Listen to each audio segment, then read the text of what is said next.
बिस्मिल्लाहिर्रहमानिर्रहीम। लाखों करोड़ों दुरूदो सलाम मोहम्मद मुस्तफ़ा सल्लल्लाहु अलैहि वसल्लम और आले मोहम्मद पर। मैं हूं उमर दराज गोंदल। मैंने आपको पिछली वीडियो में एक बात की थी जब मैं अपना तज्जिया दे रहा था कि एक मंसूबा इंसान का होता है और एक मंसूबा ऊपर वाली ज़ात का होता है। इंसान जितने मर्जी मंसूबे बना ले, अगर उस तरह से दुनिया चलनी है तो फिर जाहिर है कि कमज़ोर इंसान तो इस दुनिया में जीने का हक खो देंगे। फिर तो इस दुनिया के अंदर कोई भी इस चीज़ को मानने को तैयार नहीं होगा कि कोई इंसाफ नामी चीज़ होती है। मैंने आपको बताया था कि ये जिस खत को काजी फायज ईसा साहब और शहबाज शरीफ साहब मिल के independent group, Azam Nazir Tarar, Ahsan Bhoon, Pakistan bar council, supreme court bar association, Punjab bar, Multan bar, उनके जरिए करने की कोशिश कर रहे हैं, ये नहीं छुप पाएगा। एक शौकत सिद्दीकी वाला केस था और जब तक उसको अपने मंतकी अंजाम तक नहीं पहुंचाया तो जनाब वो आपकी जान नहीं छोड़ी। अब एक शौकत सिद्दीकी नहीं है, अब 2/3 अदालत है, कोई इंफरादी जज नहीं है, 8 में से 6 जज हैं। और मैंने आपको बताया था कि वो कोई बच्चे नहीं हैं, उनको ये अच्छी तरह पता है कि वो क्या खत लिख रहे हैं, वो किसके बारे में खत लिख रहे हैं। उनको पता है कि उन्होंने क्या इनमें से किसी ने सुप्रीम कोर्ट एलिवेट नहीं होना था।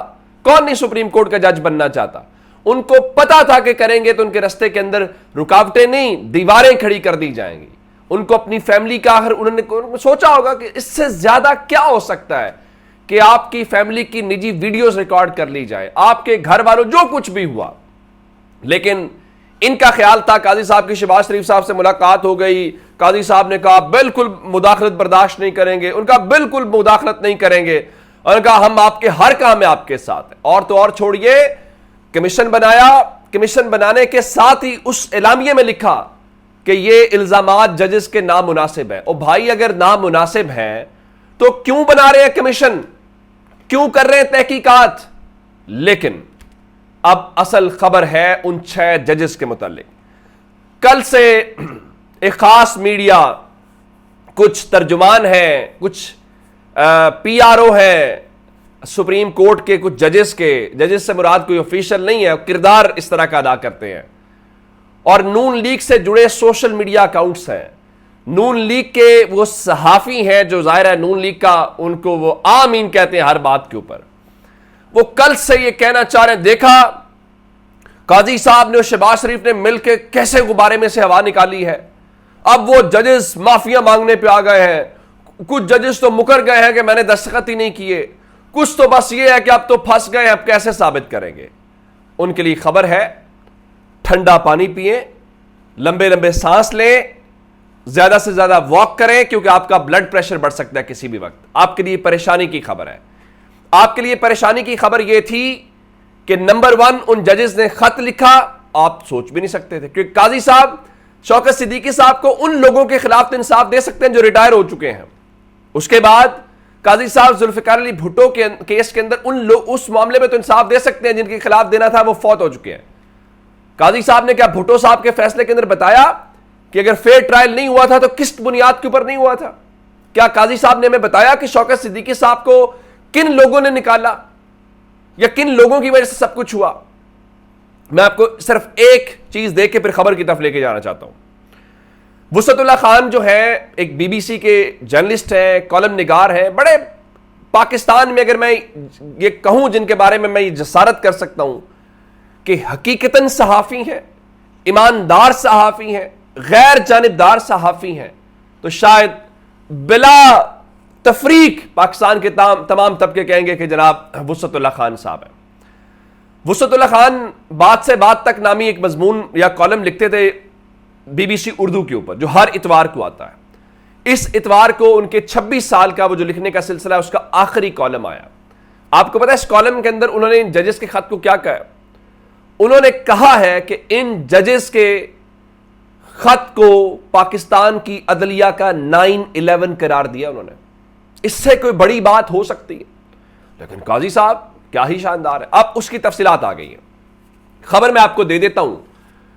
खबर यह है कि काजी साहब खुदा हाफिज, आप ये जो सिलसिला शुरू कर रहे थे ना तसद्दुक जिलानी साहब वाला, कि जनाब इसको लपेट देंगे, उसके नीचे दब जाएगा, इस दौरान मैं घर चला जाऊंगा, ये नहीं सर, ये नहीं हो पाएगा।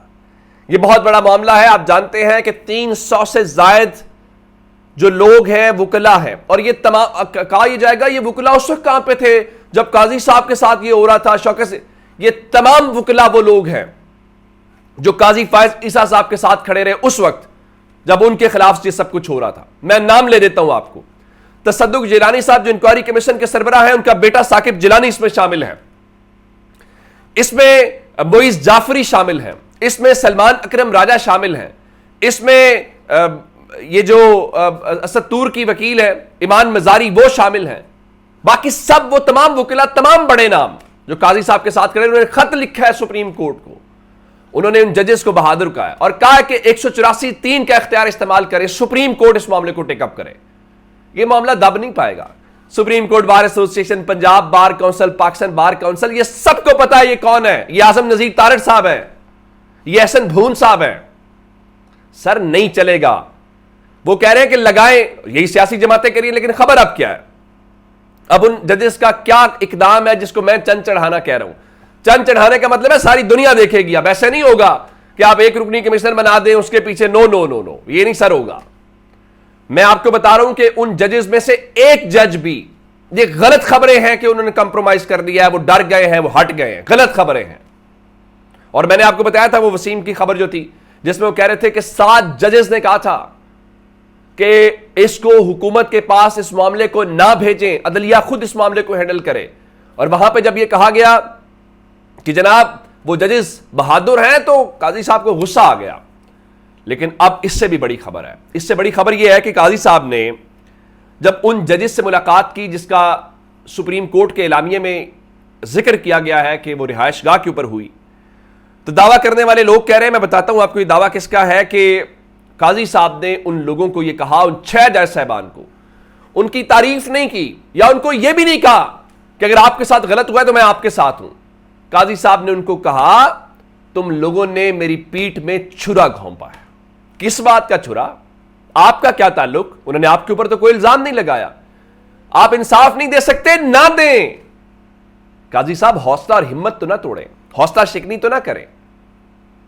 ये चीफ जस्टिस से चले आप एक्सटेंशन भी ले लें, 3 साल और मिल जाएंगे। सर खत्म ही होनी है ना, फिर भी इक्तदार का सूरज बिल आखिर तो गुरूब होना होता है ना सर।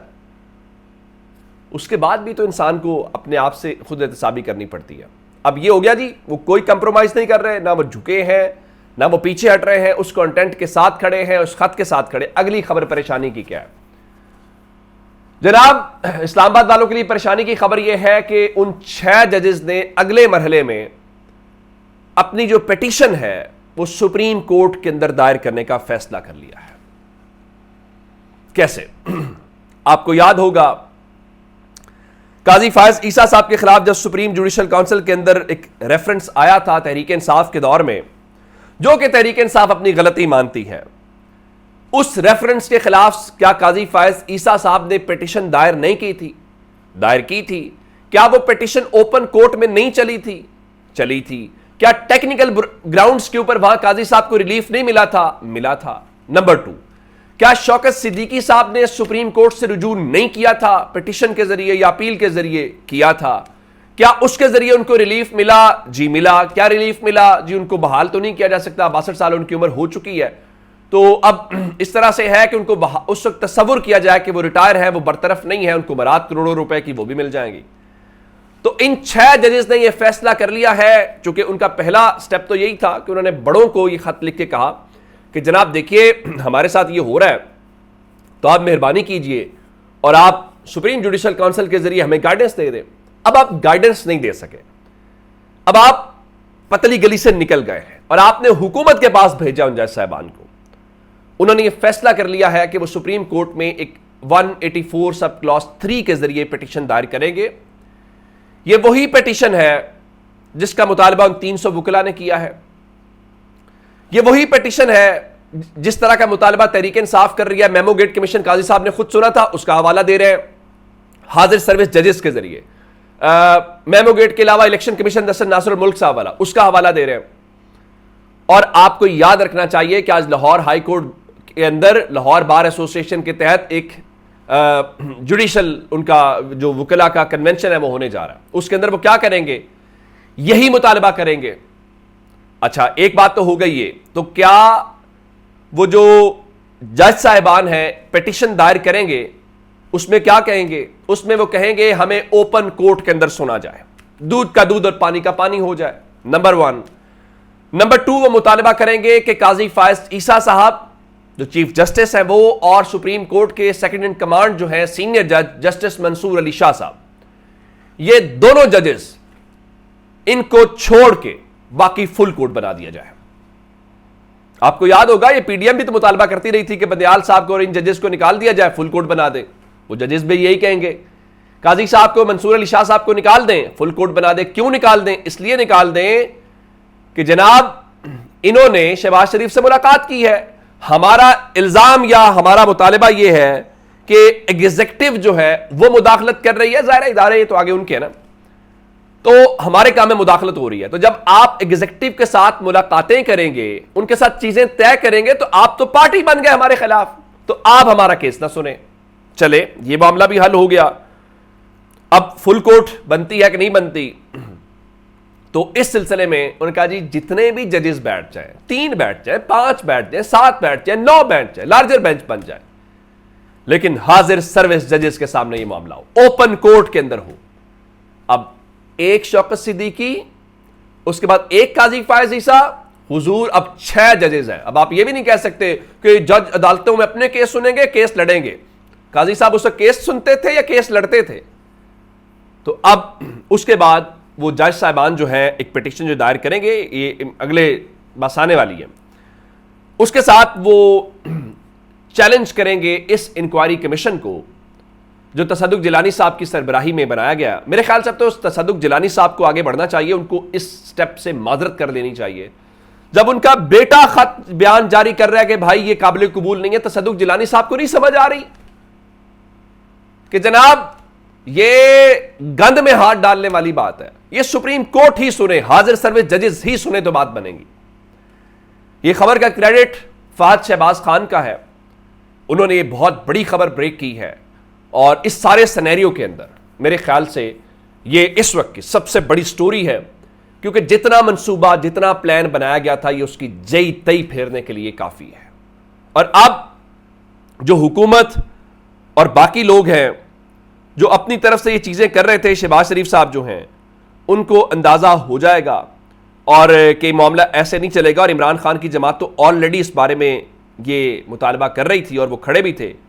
और पाकिस्तान तहरीक इंसाफ तो कहती है जी हमारा केस ही ये है कि जनाब चूंकि इमरान खान के केसेस लगे हुए हैं और मुदाखलत हो रही है, दबाव डाला जा रहा है। और आज बिलखुसूस इस्लामाबाद हाई कोर्ट में इमरान खान और बुशरा बीबी का जो तोशा खाना का केस है उसके ऊपर समाअत होनी है।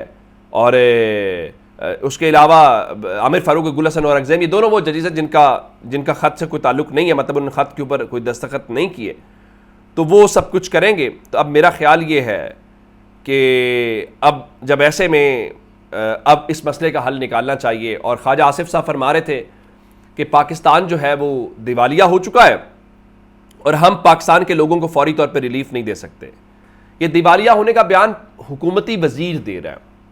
अगर ये बयान इमरान खान ने दिया होता तो अब तक इमरान खान के ऊपर जो है वो कितने फतवे जारी हो चुके होते। अगर दिवालिया हो गया तो पिछले 16 महीने आप क्या करते रहे? आप तो यही कहते हैं दिवालिया होने से बचाया।